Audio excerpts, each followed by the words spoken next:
یہ انداز بتایا جاتا ہے کہ شاید واقعہ کربلا رونے دھونے کا نام ہے، حالانکہ بات یہ نہیں ہے۔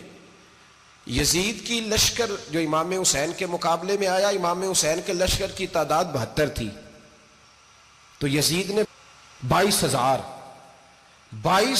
آدمی، مجھے بتائیے 72 کا 22,000 سے کوئی مقابلہ ہوتا ہے؟ بولیے۔ عمر بن سعد نے پھر عبید اللہ ابن زیاد کو لکھا کہ 22,000 بندے تھوڑے ہیں، کچھ بندے زیادہ بھیج۔ تو عمر بن سعد کو عبید اللہ ابن زیاد کہنے لگے کہ تو پاگل تو نہیں ہو گیا، 72 کے لشکر کا 22,000 بھیجا، اور کتنا بھیجوں؟ تو اس نے کہا تمہیں یہ نہیں پتا یہ لوگ کون ہیں؟ یہ مولا علی شیر خدا کی اولاد ہے، ان میں ایک ایک شخص ایسا ہے جو 1,000 کے مقابلے میں لڑنا جانتا ہے۔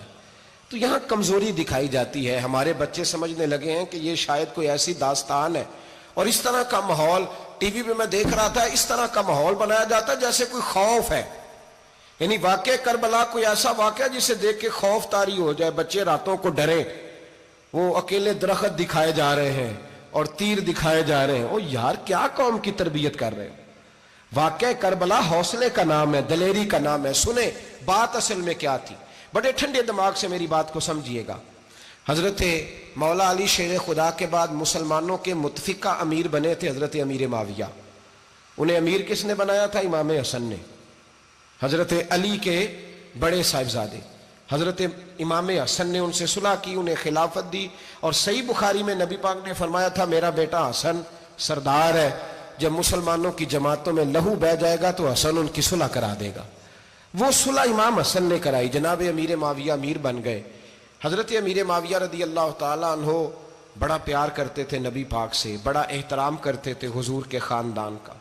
ان کی جو اجتہادی خطائیں ہیں وہ اپنی جگہ پہ موجود ہیں، چونکہ امام حسن نے ان سے صلح کر لی، لہذا ہم بھی ان کے بارے میں کوئی جملہ کہنے کے مجاز، ہماری مجبوری امام حسن ہے، اس لیے کہ جسے امام حسن صحیح کہے پھر امام حسن کے ماننے والے کو اسے غلط نہیں کہنا چاہیے۔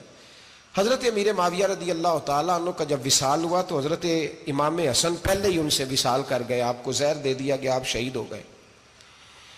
امام حسین موجود تھے، تو یزید کے بارے میں لوگوں نے کہا جناب امیر معاویہ سے کہ یہ ٹھیک ہے، مناسب ہے، اور بہادر ہے، دلیر ہے۔ وہ جو ہوتے ہیں نا خوش آمدی ٹولہ، ہمارے ملک میں جو اچھی خوشامد کرے اسے اچھی وزارت ملتی ہے، اچھی وزارت اسے دیتے ہیں، جو ذرا صحیح بدتمیز بھی ہو اور صحیح وکالت کرنے والا اسے وزارت صحیح دیتے ہیں۔ تو حضرت امیر معاویہ کے گرد بھی کچھ ایسے لوگ تھے، انہوں نے آپ سے کہا کہ یزید کو نامزد کر دیں، تو آپ نے یزید کو بلایا، حوالہ مجھ سے دیکھ لیجئے گا، بلا کے فرمایا کہ 3 بندوں کے سامنے اپنی خلافت پیش کرنا، اگر وہ تجھے مان جائیں تو امیر بن جانا، نہ مانے تو چپ کر کے گھر بیٹھ جانا۔ وہ 3 بندے کون ہیں؟ جناب عبداللہ ابن عباس، حضرت عبداللہ بن زبیر اور امام حسین رضی اللہ تعالیٰ عنہ۔ یہ وصیت فرمائی جناب امیر معاویہ۔ ہوا یہ کہ یزید جب امیر بنا نا، 2-3 چیزیں ہوتی ہیں جب کسی بندے کو قابو کرنا ہوتا ہے، 2-3-4-5 چیزیں ایسی ہوتی ہیں جس سے بندہ قابو آتا ہے۔ تو اس نے بھی فوری طور پہ، یزید نے دیکھا میرے لیے مسئلہ کیا بن سکتا ہے۔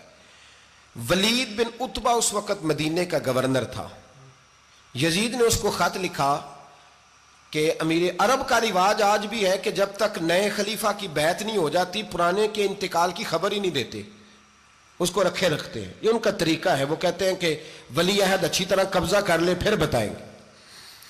حضرت امیر معاویہ کا وصال ہو گیا، بتایا نہیں۔ یزید نے اب کیا کیا، کیونکہ بڑا چلاک آدمی تھا، بڑا شاطر تھا، بڑا تیز تھا، بڑا عجیب اس کا مزاج تھا۔ یہ چلاک لوگ زندگی میں ہمیشہ دھوکہ کھاتے ہیں، چلاکیاں انسان کو گراتی ہیں اور اتنا منہ چھیل جاتا ہے کہ منہ پہچانا ہی نہیں جاتا۔ بندہ اپنے آپ کو رب رسول کے حوالے کر دے تو اللہ بڑی بہترین جزائیں عطا کرتا ہے۔ یہ لوگ تیزی دکھاتے ہیں بعض، تو یزید بھی تیزی دکھانے والا تھا۔ اس نے ولید کو خط لکھا، کہنے لگا کہ فوری طور پہ عبداللہ ابن عباس کو بلاؤ اور اسے کہو میری بیعت کریں۔ یہ جو بیعت ہوتی تھی نا، یہ بھی سن لے کیا ہوتی تھی، یہ بیعت حلف ہوتا تھا، حلف کہ میں اللہ رسول کے نام پہ حلف دیتا ہوں کہ میں یزید کی اطاعت کروں گا، میں اس کے خلاف کوئی بغاوت نہیں کروں گا۔ کوئی یہ بیعت لوگ سمجھتے ہیں کہ بس ہاتھ پکڑنے کا نام بیعت تھا، اس بیعت کا متبادل جمہوری ملکوں کے اندر ووٹ آیا ہے، اس کا متبادل لفظ۔ تو کہا بیعت کرے، حضرت عبداللہ ابن عباس کو بھی بلاؤ، عبداللہ بن زبیر کو بھی بلاؤ، امام حسین کو بھی بلاؤ۔ امام حسین